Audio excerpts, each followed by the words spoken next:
Zur Abwechslung sind wir heute nicht im Tonraum, sondern an diesem wunderschönen Sommertag in Niederösterreich beim Weingut Regner dürfen Anna-Maria bei Formfrei besuchen.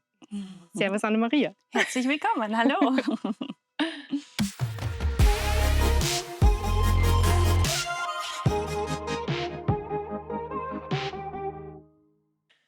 Anna-Maria, uns interessiert ja brennend, wie bei dir die Keramikreise eigentlich begonnen hat. Mhm. Magst du uns dazu was erzählen?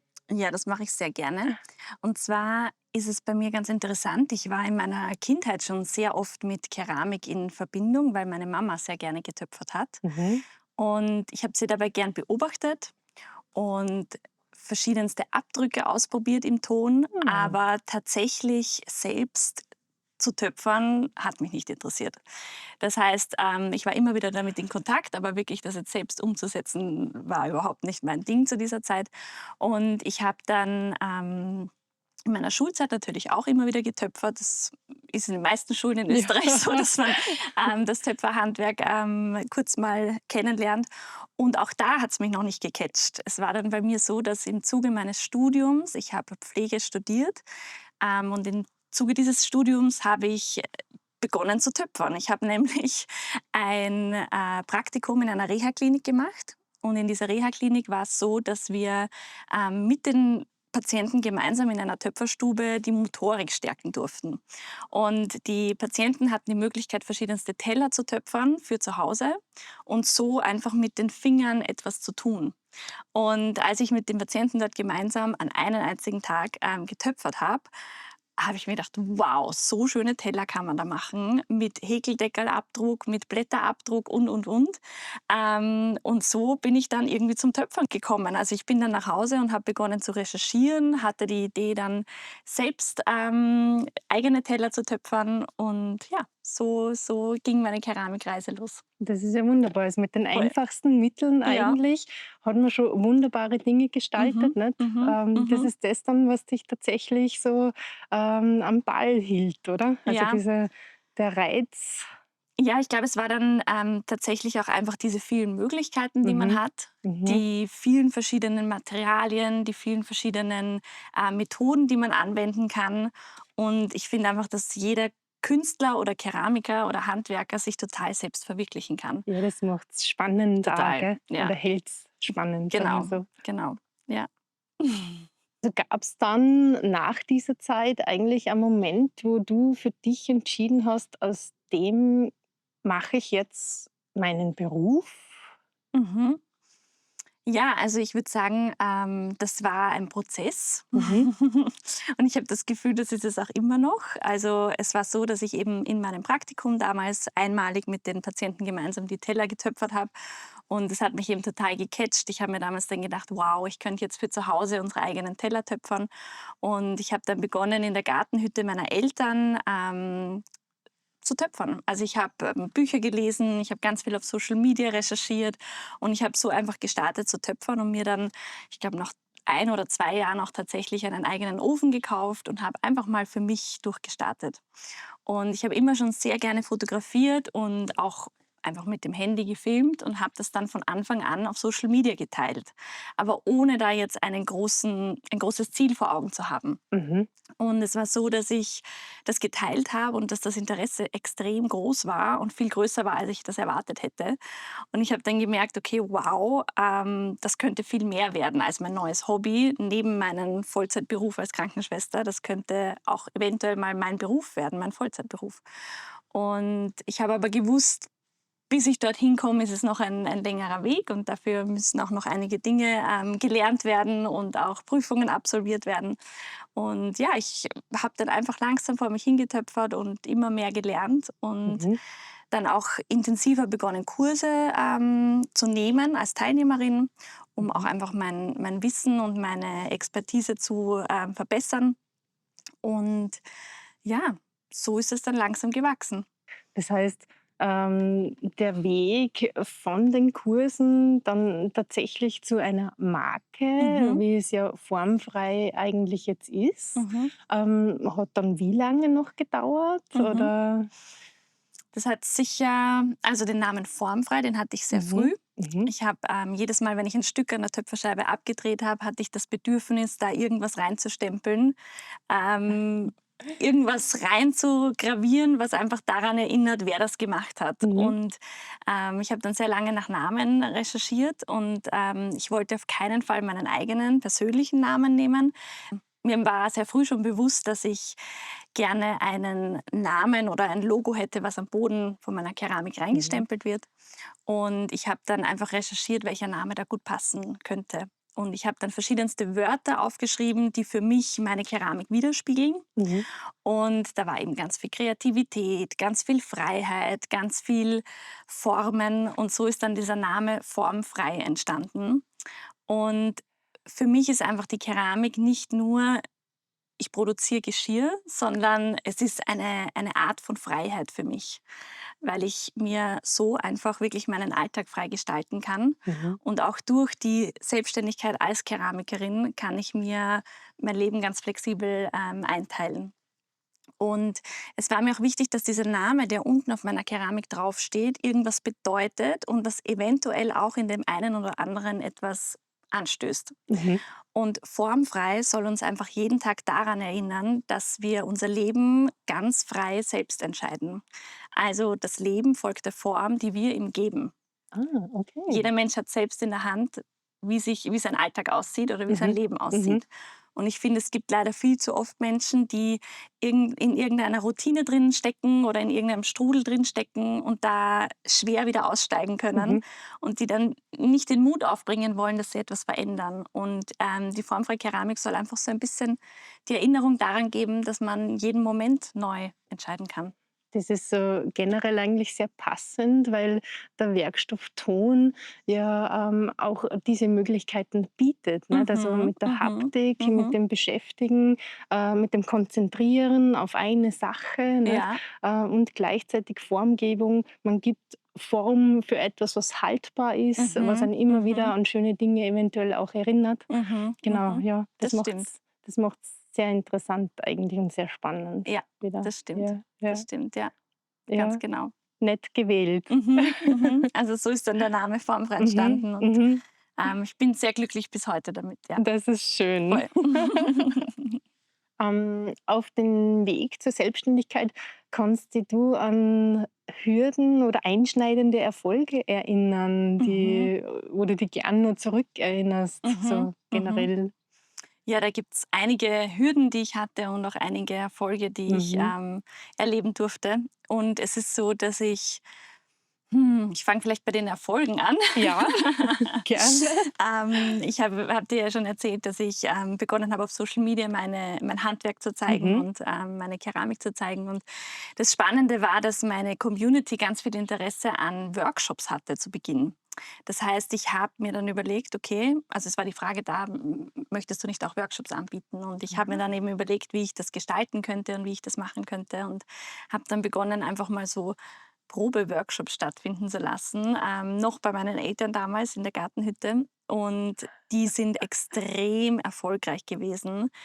Da kriege ich heute noch ein bisschen Schmetterlinge im Bauch, weil ich da einfach wirklich gemerkt habe, wie viel Spaß mir das macht, meine Freude an dem Handwerk anderen Menschen zu zeigen mhm. und eben diese vielen Möglichkeiten, die man beim Töpfern hat, dann auch wirklich jemanden anderen zu präsentieren und dann auch in der Person die Freude daran zu sehen. Und das war so mein allererster, damals sehr kleiner Erfolg, aber irgendwie hat er im Endeffekt das gebahnt, was ich heute mache. Mhm, mhm, Und natürlich sind die Workshops dann auch immer mehr und größer geworden. Ich bin dann auch mit meiner Werkstatt hier aufs Weingut übersiedelt, weil einfach die Räumlichkeiten dann langsam zu klein waren.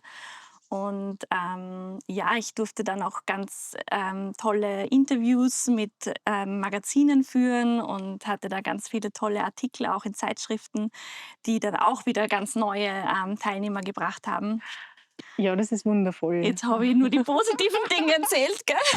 Ja, das ist in Ordnung, Mhm. das ist in Ordnung. Also, es sind, auf jeden Fall, diese Schritte, die sehr wertvoll Mhm. sind, nicht? Mhm. Und, grad wo du gesagt hast, dass es, einem was zurückgibt, nicht, Ja. wenn man, mit der gleichen Freude jemanden anstecken kann, Mhm, nicht? mhm, Also, das kann ich nachvollziehen. Das ist wunderbar. Und mhm, natürlich auch, wenn man merkt, die Dinge, die man selber herstellt, mhm. finden Anklang und die Leute haben eine Freude damit, das dann auch zu verwenden. Ja, Das ist wunderbar. ja, das stimmt, das stimmt, ja. Ich kann auch gern noch von ein paar Hürden erzählen. Ja. Also, es ist eigentlich die meisten Hürden, die in der Werkstatt zwischen mir und der Keramik stattfinden. Einfach Dinge, die ich umsetzen möchte, die dann leider nicht so gelingen, wie ich es gern hätte, mit Glasuren oder mit Brenntemperaturen, die Mhm. die Stücke verformen, oder irgendwelche Techniken, die ich ganz neu anwende und die dann überhaupt nicht so gelingen, wie man es Mhm. gerne möchte. Mhm. Das sind auf jeden Fall so Hürden, die in Erinnerung bleiben und die auch bis heute noch da sind. Also, ich Ja. finde jedes einzelne Mal, wenn man den Ofen öffnet, man weiß einfach meistens nie, was da jetzt dahinter steckt, besonders wenn man was Neues ausprobiert hat. Ja, du hast es am Anfang gesagt, es ist und bleibt ein Prozess in Ja, ja, Wahrheit, gell? ja, Also, selbst wenn man alle Theorie, Intus hat, genau. man muss einfach die Erfahrungen danach sammeln. Genau. Und das finde ich auch so schön an Keramikerinnen und Mhm. Keramikern, dass wir also bis jetzt habe ich Menschen kennengelernt, die sehr offen sprechen und ich Mhm. finde, wir kommunizieren da auch voll ehrlich miteinander und man merkt, jeder hat diese Hürden und Personen, die schon seit 20 Jahren mit Ton arbeiten, haben immer Ja. noch oft Hürden, wo sie sich denken, um Gottes Willen, warum passiert das jetzt? Ja. Und die dann versuchen rauszufinden, warum das so passiert Mhm. ist. Mhm. Genau, ja. Ja. Also, in diesem Prozess, den du durchlaufen hast, hast du mit der Zeit dann auch, für eine gewisse Technik entschieden, beziehungsweise auch für Material. Also, Mhm, mhm. am Anfang ist man ja immer dazu verleitet, dass man dieses und jenes ausprobiert und plötzlich hat man einen Berg, verschiedener Sorten Ton. Ja, Und, wie hat das bei dir ausgeschaut? ja. Also, das war genauso, wie du es gerade geschildert Mhm, hast. Ich habe auch, ganz viele Glasuren ausprobiert, mhm, ganz viele verschiedene Tonmassen und bin aber dann natürlich auch relativ schnell, drauf gekommen, dass es keinen Sinn macht, sich so viele verschiedene Möglichkeiten zu geben ja. am Anfang, sondern eher mal, eine Masse Ton und vielleicht 2 verschiedene Glasuren und mal damit zu arbeiten. Und das hat sich bei mir eigentlich sehr schnell eingependelt. Also, man sieht's bei der Vase hier. Ich Mhm, habe mich sehr schnell für einen gespotteten Ton entschieden, ein Steinzeugmaterial. Und ich verwende hauptsächlich bis heute weiße und transparente Glasuren. mhm, Und mir ist es eben immer ganz wichtig, dass meine Stücke zur Hälfte noch ein bisschen das Naturmaterial zeigen, also den Ton, das sieht man hier unten, das rohe Stück, mhm, und dann ja. eben der Rest glasiert ist. Und damit habe ich ganz am Anfang begonnen und das setze ich bis heute fort.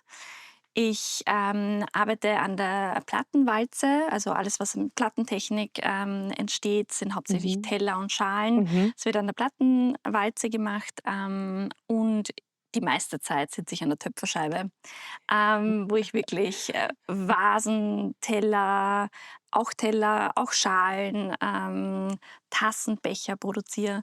Mhm. Und es ist ganz interessant, aber lustigerweise haben sich meine Produkte darauf eingependelt, was wir hier am Weingut und auch einfach in unserem Alltag regelmäßig nutzen. Ja. Also ich habe auch ganz viel so Servierplatten, die wir für Weinverkostungen, für den Käse Mhm. verwenden Mhm. oder eben Weinkühler Ja. oder eben total viel Vasen, weil wir immer wieder Veranstaltungen hier haben und natürlich Vasen brauchen. Und ja, genau. Ja, das ist so 'ne Win-and-Win-Situation im Mhm, Endeffekt, nicht? mhm, mhm. Weil man braucht seine Accessoires bei solchen Events, nicht? Genau. Und die Leute sehen dann auch tatsächlich, es wird auch hier produziert, Ja, ja, von Hand, nicht? ja.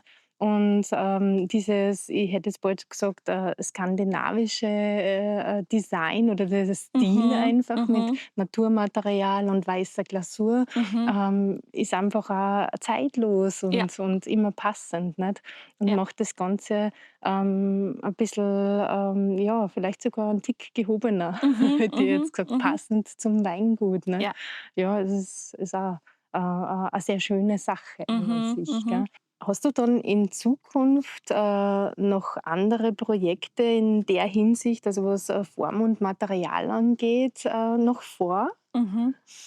Es ist ganz lustig, dass du mich da jetzt drauf ansprichst. Ich habe nämlich in letzter Zeit immer wieder darüber nachgedacht, doch auch ein bisschen Farbe ins Spiel zu bringen. Und ich habe dann mit verschiedensten Glasuren experimentiert Mhm. und bin aber leider nie dorthin gekommen, wo ich hin wollte. Und ich hatte auch nie vor Augen, wo ich genau hin will. Also ich habe mir einfach gedacht, ich probiere mal aus und schaue, ob mir da etwas gefällt. Und es war leider Mhm. nichts dabei. Und dann habe ich mir gedacht, ich probiere jetzt etwas aus, was ich eigentlich viel später mal machen wollte, wenn ich noch mehr Erfahrung habe, und zwar Mhm. mit Porzellan zu arbeiten. Ah ja. Also da hatte ich sehr, sehr großen Respekt davor. Und ich habe mich aber jetzt im letzten Jahr sehr intensiv mit Porzellan befasst und habe auch begonnen, Porzellan einzufärben und habe mich sehr intensiv auch mit Gipsformenbau beschäftigt. Mhm. Also in letzter Zeit ist meine Töpferscheibe auch oft eine Gipsspindel, auf der ich dann meine Formen drehe. Und ja, es wird bald eine neue formfreie Kollektion geben, Ja. die aus Porzellan hergestellt ist und die auch sehr viel Farbe mit sich bringen wird. Ah, super. Genau, ja. Etwas Neues. Ja, voll. Das klingt schon aufregend, weil Porzellan sich ja auch in gewisser Weise anders verarbeiten lässt, So gell? eine kleine Diva. Mhm. Neben dem neuen Projekt, mit Porzellan zu arbeiten, hast ja du noch andere große Projekte, wie beispielsweise Retreats. Mhm, mhm, Ja? mhm. Das stimmt. Ich erzähle jetzt erst mal von unserem Pottery-Retreat. Und Mhm. zwar habe ich das mit 2 weiteren Keramikerinnen gegründet. Und zwar mit der Marion Kogler aus Bad Mitterndorf und mit der Sophia Reutmeier. Die kommt auch aus Niederösterreich. Und es ist total spannend, denn wir haben uns über Social Media kennengelernt, über Instagram vor, ich glaube, 7 Jahren. Also ganz am Anfang meiner Keramikkarriere habe ich Doch begonnen, schon so mit lang ziemlich her. regelmäßig mit ihnen auszutauschen, genau. Und es war spannend, weil wir haben sehr lange uns über Social Media miteinander Mhm. kommuniziert und haben dann die Idee gehabt, dass wir uns einmal treffen und uns live kennenlernen und austauschen. Und wir haben uns damals bei der Sophia in Niederösterreich getroffen und haben ein Frühstück gemeinsam genossen und haben dabei darüber gesprochen, dass es nicht toll wäre, ein Retreat anzubieten für Keramikerinnen und Keramiker, die dort gemeinsam wachsen können. Also die dort eine schöne Zeit zusammen verbringen können, die ihre Skills verbessern können, die ihre Erfahrungen miteinander teilen. Mhm. Und ja, so ist das Potter Retreat ins Leben gerufen worden von uns, und wir durften das jetzt sogar schon 3-mal stattfinden lassen. Mhm. Und alle 3 Male waren total unterschiedlich, aber großartig auf ihre Art und Weise. Wir haben nämlich das große Glück, dass die Marion, ihr Mann, der Johannes Kogler, die haben ein Hotel. Mhm. Also der hat den Familienbetrieb seiner Eltern übernommen. Und natürlich ist es praktisch, wenn einer von uns ein Hotel zu Hause hat, dass wir dort unser Retreat veranstalten können. Und genau, die Potter Retreats finden dementsprechend in Bad Mitterndorf statt. Mhm. Und wir haben ganz viele Teilnehmer aus Deutschland und auch Österreich, meistens 50-50. Mhm. Und wir machen dort gemeinsam Yoga. Es gibt Gesprächsrunden zusammen. Es gibt Kurse an den Töpferscheiben, wo Mhm. einfach zum Beispiel sehr hoch gedreht wird und Mhm. sehr weit gedreht wird. Wir machen auch verschiedenste Brände. Also wir hatten im 2. Jahr einen Rako-Brand, jetzt im 3. Jahr einen Tonnenbrand. Mhm. Und das Interesse ist extrem groß, und ich freue mich total, dass ich mit den beiden das ins Leben gerufen habe. Ja, großartig Ja, eigentlich, gell? genau. So kann man den Austausch untereinander wieder fördern, das Ganze 'n bisschen ankurbeln, gell? Ja, ja, Und die Leute, können einfach neue Erfahrungen ja, sammeln, ja. ganz genau. Kommen aus ihren Schneckenhäusern raus sozusagen und Mhm, es macht in Summe wieder sehr viel Freude. Ja, das stimmt, ja. wunderbar. Ja. Neben diesen Potter-Retreats Mhm, gibt's aber noch was anderes. genau. Da gibt's die Vacation. Mhm. Die Vacation hat die Marion ins Leben gerufen, Marion Kogler. Sie möchte nämlich, das ist ganz interessant, weil wir haben irgendwie sehr ähnliche Reisen, die wir gerade Aha. beschreiten. Ich habe einen Mann geheiratet, der ein Weingut übernommen hat, und sie hat einen Mann geheiratet, der ein Hotel übernommen hat. Und wir haben beide so die Vision, die Keramik in diese Familienbetriebe einfließen zu lassen. Mhm. Und die Marion möchte eben so gern, dass im Hotel auch das Töpfern einfach da noch größer werden darf. Und Mhm. deswegen bietet sie regelmäßig Retreats an Mhm. mit verschiedenen Hosts für Töpferanfänger, aber auch Fortgeschrittene. Okay. Also das Potter Retreat, von dem ich dir vorhin erzählt habe, ist wirklich für die Profis gedacht, für die, die auch schon selbstständig sind. Und die Vacation ist dann doch für diejenigen, die einfach noch gerade sich zum ersten Mal damit befassen. Mhm. Und da bin ich jetzt eben dieses Jahr wieder von der Marion eingeladen worden. Also im Jänner dürfen wir wieder eine Vacation veranstalten, Mhm. bei der es dann am Tag circa 3 bis 4 Stunden Töpferkurs gibt und den restlichen Tag dürfen sich die Teilnehmer frei einteilen. Also im Jänner kann man dort wunderbar Schneeschuhwanderungen machen, Mhm. Mhm. langlaufen. Im Hotel gibt es auch köstliches Essen Mhm. und es ist letztes Jahr extrem gut angekommen, das Retreat. Ja, Und das kann ich mir ja, vorstellen. ich glaube auch, dass das dieses nächstes Jahr wieder Ja, großartig wird. ja, Genau, ja, super. ja. Noch etwas Interessantes ist uns untergekommen, nämlich deine Workbooks. Mhm, Wie mhm. bist du auf die Idee gekommen, solche aufzusetzen? Sehr gerne erzähle ich dir. Und zwar war das ganz spannend. Ich habe dir erzählt, dass meine Workshops so gut angekommen sind Mhm. und da einfach das Interesse so groß war. Und es ist so, dass ich in meiner Werkstatt im Winter meistens eine Pause mache von Workshops, weil es einfach viel zu kühl ist in meiner Werkstatt. Ja. Und ich hatte dann eben den Plan, im Frühling im nächsten Jahr wieder meine Workshops auszuschreiben. Und das Leben kam dann leider ein bisschen anders, als wir uns das gedacht haben. Und jemand aus meiner Familie hat viel Unterstützung von mir gebraucht. Mhm. Und ich habe mich deswegen dann dafür entschieden, in diesem einem Jahr auch den Fokus dort hinzulegen Mhm. und habe dann beschlossen, keine Workshops in dem einen Jahr stattfinden zu lassen. Und habe aber dann mir gedacht, ich könnte die Zeit trotzdem gut nutzen und eventuell eben ein Heft oder eben ein Workbook gestalten, mit dem Personen selbstständig auch zu Hause töpfern können. Oh. Und genau, und das habe ich dann auch umgesetzt, habe da auch so eine richtige Anleitung, wie man Teller zum Beispiel töpfert, gestaltet. Mhm. Und auch dieses Workbook ist sehr gut angekommen und die Nachfrage war da auch wirklich groß. Und ich habe mich total gefreut, dass trotz dessen, dass ich keine Workshops stattfinden lassen konnte in dem Jahr, ich irgendwie mein Wissen oder meine Freude an der Arbeit weitergeben konnte. Ja, stelle mir wirklich super vor, weil Mhm. viele verspüren eine Hürde, damit überhaupt zu starten, weil sie einfach nicht wissen, wie, Ja, nicht? Und wenn sie dann zu Hause mit dem Material sich ein bisschen in Ruhe und unter sich, damit auseinandersetzen können, mhm, mhm, mhm. dann ist der Einstieg einfach auch leichter Das oft, stimmt. gell? Ja, Ja. ja, Ja, wunderbar. ja. Im Laufe unseres Gesprächs hast du eben erwähnt, dass du mittlerweile eben die Keramik auch zum Verkauf anbietest. Mhm, mhm, Wie siehst du den Kontakt zu den Kunden vor Ort? mhm, mhm. Ja, also es ist so, dass ich das als sehr großen Luxus empfinde, Mhm. nicht nur für mich, sondern auch für die Kunden, dass sie die Produktionsstätte kennenlernen dürfen, dass sie die Person, die das Produkt hergestellt haben, kennenlernen dürfen und auch wirklich persönlich vorbeikommen können und dort die Produkte angreifen und Mhm. selbst entscheiden können, ob das was für sie ist oder nicht. Also ich empfinde das als einen sehr großen Luxus, den wir bieten Ja, können. ja. Das heißt, Und es wird auch angenommen und geschätzt? mhm, mhm. Ja.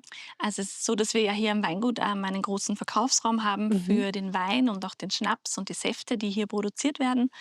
Und, dadurch, dass die Nachfrage da war, habe ich mir ganz am Anfang, ich glaube, das war vor 3 Jahren, ein kleines Regal eingerichtet, wo es meine Produkte zu kaufen gab. Mhm. Und mittlerweile ist es viel, viel mehr geworden. Es sind mehrere Regale. Und das wird sehr gut angenommen und dafür bin ich auch sehr dankbar. Also die Personen fahren wirklich zu uns hier ins Weinviertel und kaufen die Keramik ein. Das Und ist ja. voll schön. Da stellt mir gleich die Haare auf. Mhm, mhm, Ähm, Finde ich wunderbar. mhm, Also auch, mhm.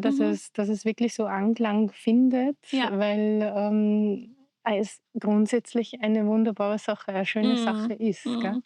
Ich habe auch immer das Gefühl, dass man Produkte nicht nur kauft, weil man es schön findet, Mhm. sondern ich finde, man kauft doch auch ein bisschen ein Gefühl damit. Ja, Und natürlich kann man so ein Gefühl noch besser rüberbringen, wenn man persönlich mit den Kunden spricht, ja, oder wenn sie mal vor Ort hier sind und ja, sehen, mit welcher Leidenschaft man das tut, was man ja. tut. Man kann gleich so ein bisschen eine Verbindung Das aufbauen. stimmt, Nicht? ja. Ja, Ja. ja, ja. Mhm. Anna-Maria, Mhm. ich bedanke mich recht herzlich für das sehr nette Gespräch und danke auch, dass wir heute auf Besuch sein dürfen. Ja, ich würde sagen, einmal die Gläser klingen lassen Ja, sehr gerne. und Danke, dass ich zu Gast sein durfte. danke Prost. für das Interview. Danke. Auch euch danke fürs Zuschauen. Wir freuen uns, wenn ihr das nächste Mal wieder dabei seid und ja, bis bald. Tschüss. Ciao.